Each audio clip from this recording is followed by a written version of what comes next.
Hello mga kagigil. Meron po ako ditong bulaklak ng ampalaya, no? Ay, ampalaya. Alabasa.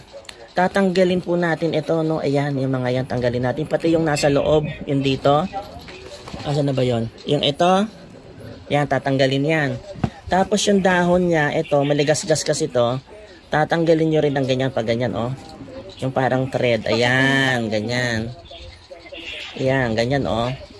Yan, tatanggalin nyo rin, no? Yan.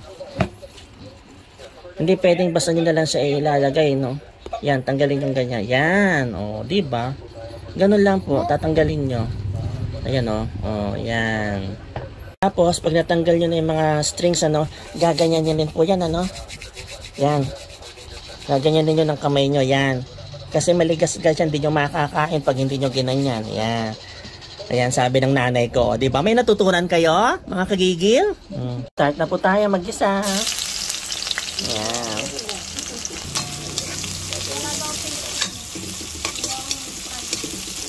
Ganun.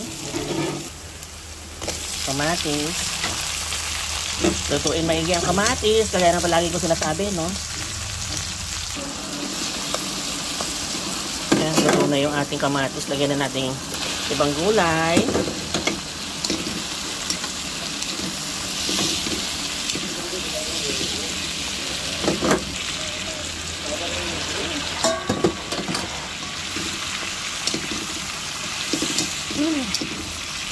Sarap ng pakbet.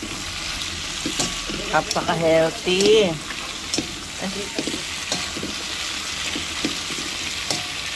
Ganda ng colors. Lagay na po natin yung tubig natin na pinakuluan. Konti lang, no? Yan. Cubes. Shrimp cubes, ha? Talong. Di may bayan. Lagyan natin ng bagoong isda. Konti lang. Lagyan na natin itong dahon ng ampalaya. Ay, ng ampalaya. Bulaklak ng kalabasa. Lagay po tayo ng chicharon na masarap. Masarap ng chicharon na to. Ito yung chicharon na pag kinagat mo, parang dumitikit sa ngipin. Ayun, masarap, diba? Tapos maglalagay tayo ng alimagmag. Alam nyo ba yung alimagmag?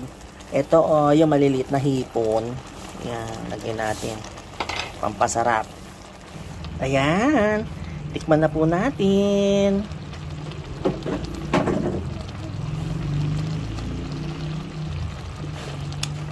Ay, my God. Napakasarap ng pakbet. Ternuhan na lang po natin ito ng pritong Gigi. Ayan. Ternuhan po natin ng pritong galunggong. Ang ating pakbet. Uy, sarap. Kain na tayo mga kagigil.